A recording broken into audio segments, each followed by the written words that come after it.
Hi there. We're going to attempt to answer a question as old as the ages. To classify or not classify.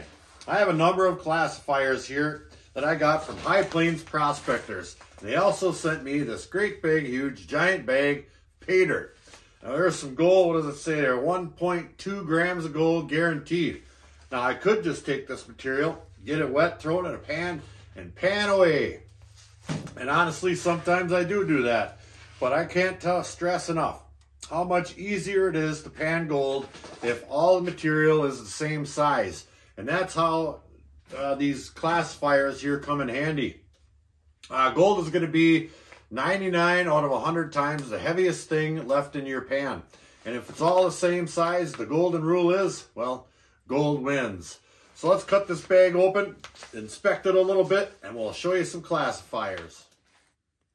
And we're off. I could see a little bit through this bag, and I could tell that it's not all exactly the same size material. There are some larger bits in there. So we'll go ahead and grab my handy dandy little knife, cut this baby open. We'll do a little pay dirt inspection. Yeah, I'll dump some of that out, just like that. We'll set her on down over here. Now I'll shake that out, and you can see that there are some larger bits in there. Just like that one right there. That's a little flat black rock. You know, if I was to have, say, 10 pieces of gold in this, well, this thing will fly around in that pan all day long and that gold will stay put. So that's one of the reasons we're going to go ahead and classify this material. Now I'll break this off my stand here.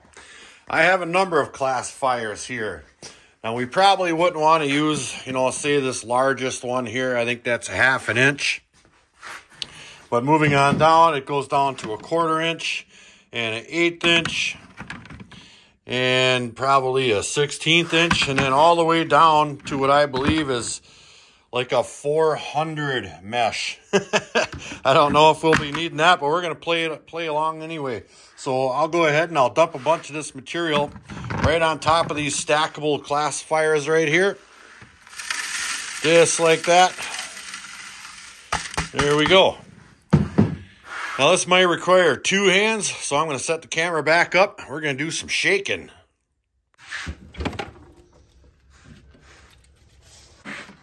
All right, we'll go ahead and we'll shake a couple of these top ones down first. All that material should be well shaken. We'll just set that off to the side. And we'll shake a couple of these here. Just like that. There we go. Set that there. And we'll shake these last few here. I don't know how much of this material is going to go through, say, a 400 mesh screen, but we're about to find out. Oh, shake, shake, shake. Shake, shake, shake. And there it is. Now it's important to remember, when you're doing this, your material has to be 100% dry or 100% sopping, soaking wet, and you do it inside the water. And this was relatively easy, and it doesn't look too darn dirty at all. A lot of blonde sand here. There might be some black sand mixed in with that, but we won't be able to find out until we do some panning. We'll go ahead and check for some magnetics. And not one piece. Maybe a couple of little specks of magnetics there. And not a whole lot to speak of, I tell you what. Not very much at all. Let me try this one here. Nope, I think we're going to be just fine just the way we are. So as you can see, all this material is separated down into the same size, and remarkably, we did have a certain amount of material go through that. I think it's a 400 mesh. I mean, this stuff is just absolute talcum powder right there. But if there's gold in there, it's going to be way heavier than anything you see there. It'll be so much easier to pan, that's for sure. Now, we only did about 1/4 of that bag, you can see. So I'm going to put all this stuff into a separate container each, and we're going to do the rest of this. Check that. I happen to have a panning tub right there, and it's already got some jet dry in it. So we're just going to go ahead, pan it out in small amounts like this here. Now this super small stuff right here is already in a pan, my XP pan, which I can also get from High Plains Prospectors. So we'll just go ahead and get that wet. Maybe it is a little bit dirty. Rinse out some of that dirty water, just like that. Now I'm not afraid one bit to go down to next to nothing with this stuff, because like I said, everything is the same size. The water is going to react on all this material the same way, unless it's gold. So I got that down to next to nothing already.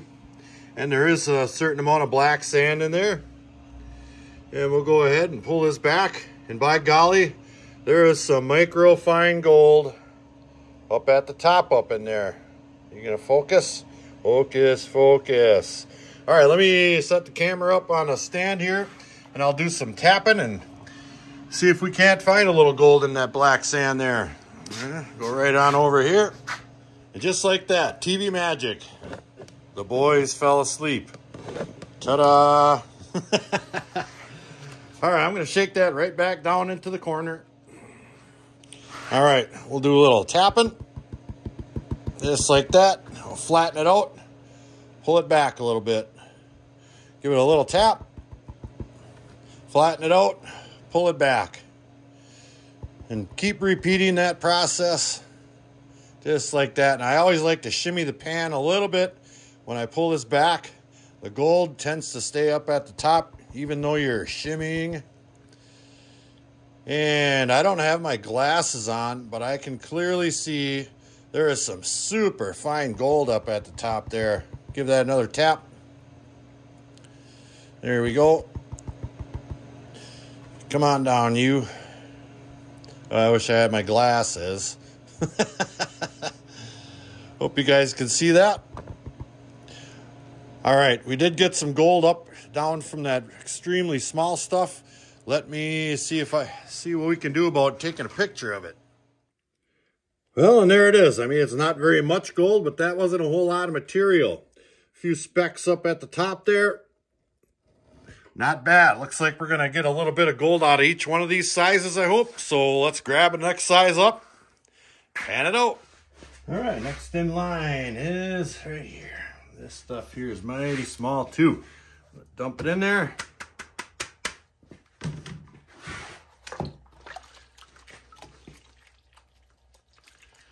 Yeah.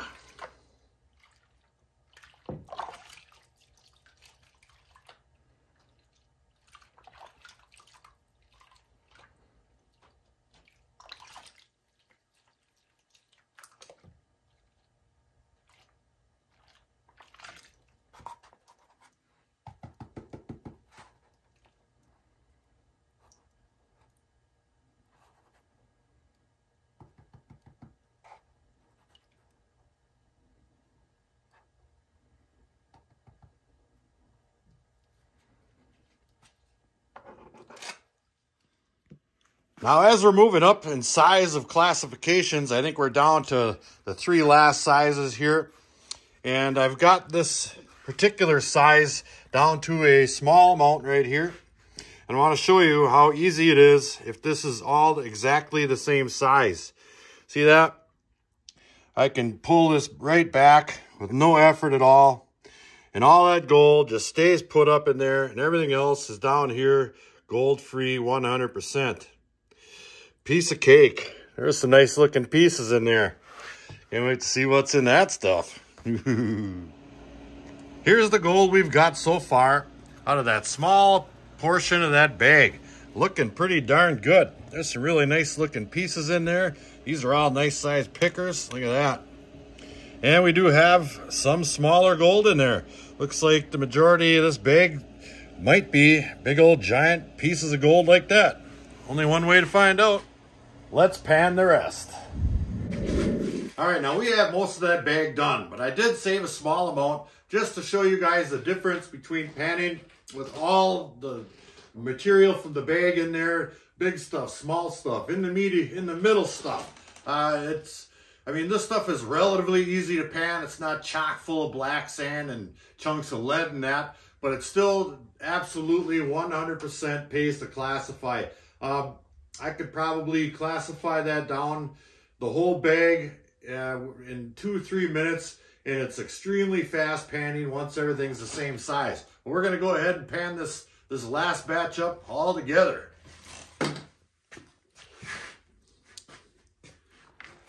All right, now here's all that, the last of the material right here, big stuff, small stuff, and everything in between. And I'll show you what I mean when different size gold has to fight its way through all that material. Now, a small little piece of gold is going to wash back in the pan differently than this little pebble right here, and a lot of these pebbles for that matter. It's water dynamics. If everything's the same size and you're using the same motion of the ocean, if you will, the gold's going to sink through that stuff and stick to that pan no problem. When you have it like this, some of these rocks are reacting with the water a little bit more differently than, you know, say the one size lower or the one size bigger. And, you know, it has a lot to do with the weight of the particular bits and pieces in there as well. So I'm really going to take my time here. And you'll notice that a lot of the smaller material is getting washed off of there first, leaving a lot of that larger material there. And, you know, a really experienced panner can fight his way through that. But, you know, sometimes classifying is just something else to do. It's fun. And you're pretty much guaranteed some easy panning if everything is the same exact size. All right, that's probably far enough. If I try to get the rest of those larger rocks out of there, I stand the chance of losing more of that smaller gold, trying to force more water to push those larger bits out of there.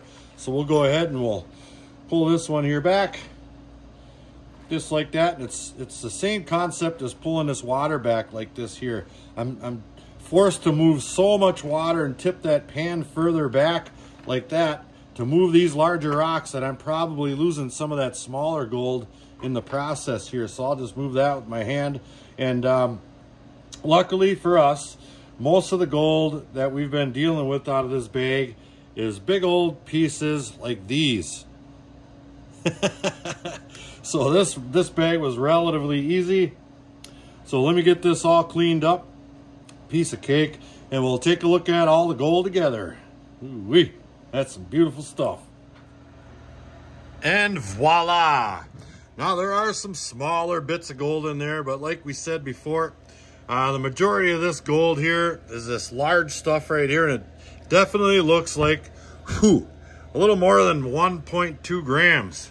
Here's that bag. It had a 1.2 gram guarantee on it from High Plains Prospectors. Let me dry this stuff up. We're gonna weigh it up.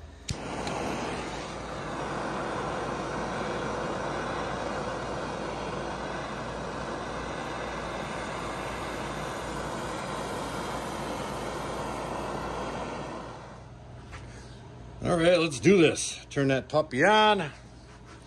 Get this stuff tapped down. That looks like way more than 1.2 grams. We'll start dumping it in there. All right. There is 1.3 grams already. We'll dump the rest of that in there. I'm sure you guys are seeing this fly all over my floor. I must drop it somewhere because every spring we do a video where we sweep my floor and there's lots of gold in it. Look at that, 3.627 grams.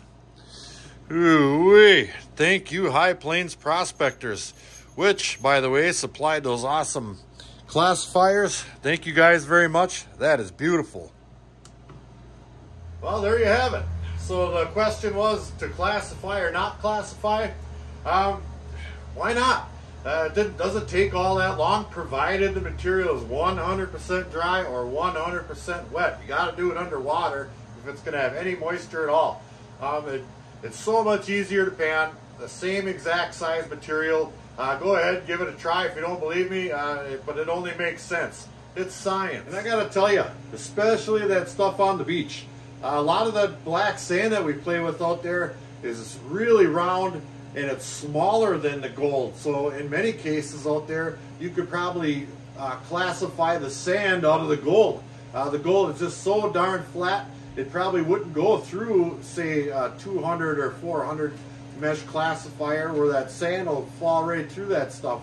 I'm hoping. We're going to definitely do some testing with that stuff on that beach. So until the next episode, like, share, subscribe. Please do leave a comment. It helps build our channel. Check out our Patreon page in the description box below. Flourgoldwizards out. Oh, that was easy. Yeah, works every time.